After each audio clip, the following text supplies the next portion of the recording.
এরপরে যেটা এটা হলো আপনারা বিভিন্ন হিসেবে এই বিষয়ে এই কাজগুলো করতে পারেন। এরপরে আপনারা গ্রাহক হিসেবে কিছু কাজ করতে পারেন, যেমন আপনাদের পরিবারে অনেকেই তো যারা আছে তারা তো আবার ক্রেতা হিসেবে ওখান থেকে অ্যান্টিবায়োটিক প্রোভাইড করে, তাদেরও কিছু দায়িত্ব আছে।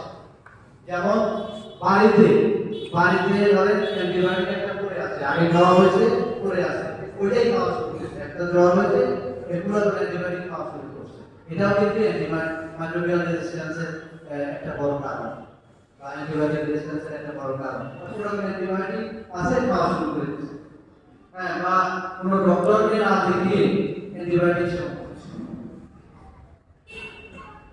ডক্টরের একটা খুবই কঠিন কাজ না, হাসপাতালে গেলে পাওয়া যায়।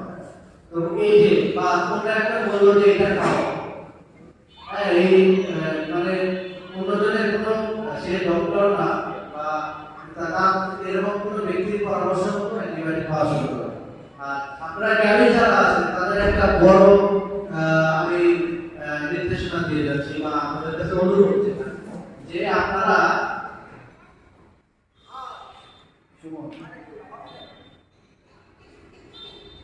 যেহেতু আপনারা ঔষধ পেশার সাথে দীর্ঘদিন ধরে জড়িত আছেন, আপনারা মোটামুটি কিন্তু বুঝেন যে কোন রোগের জন্য কোন ঔষধ দেওয়া হয়।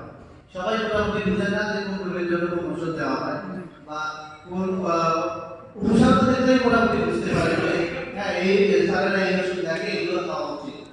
ফলে আপনাদের মধ্যে একটা ধারণা তৈরি হয়ে যাবে যে এই ওষুধ যেটা বলতেছে এই ওষুধ না, বিশেষ করে অ্যান্টিবায়োটিক, আপনার নিয়মিতই অ্যান্টিবায়োটিক নিয়ে নেন।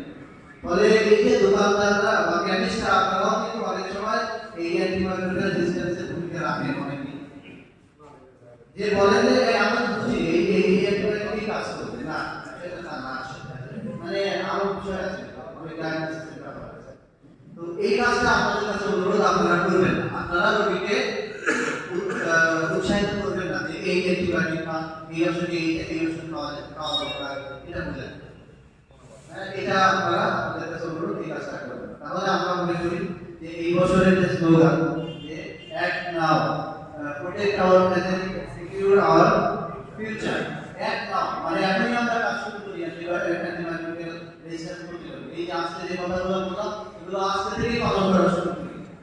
আজকে থেকেই যদি এগুলো আমরা পালন করা শুরু করি তাহলে আমরা সিকিউর আওয়ার ফিউচার, আমাদের ফিউচার জেনারেশনকে আমরা সুরক্ষিত করতে পারবো।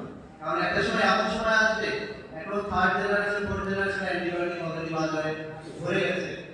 যখন ফোর্থ জেনারেশনের অ্যান্টিবায়োটিক গুলো আপনার শরীরে কাজ না করবে, ফিফথ জেনারেশন অ্যান্টিবায়োটিক